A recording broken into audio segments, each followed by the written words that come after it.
What do they get when they drop their XRP or other digital assets into your organization?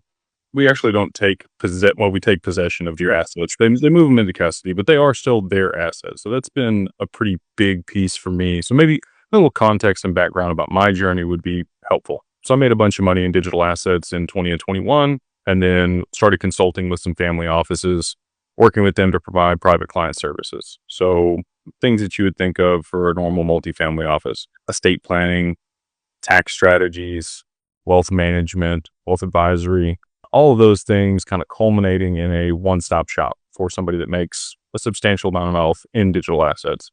Yeah. And I have a very high conviction on XRP, which I think many people do, you as well.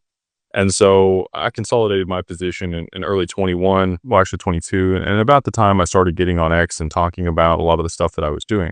Over the last 2 years, we've worked to provide institutional custody for our clients, which you mentioned. And a lot of people are scared of a repeat of FTX or Celsius or Voyager exchanges. I allude to exchanges kind of like a public restroom. You get in there, do your business, and get out, right? You're not hanging out or loitering in there. Yeah. So a lot of people want to move their assets somewhere that's safe, protected in their name, bankruptcy remote, segregated, and insured.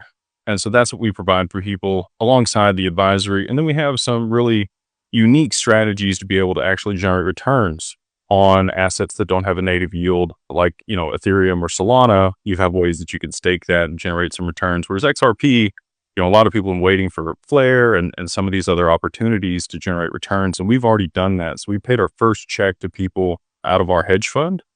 Nothing crazy, a little less than 1% was paid out to people over the quarter. But it's returns, free cash on your XRP, Yep. Sat in institutional custody with all the assurances that you get from like a Schwab or Fidelity account.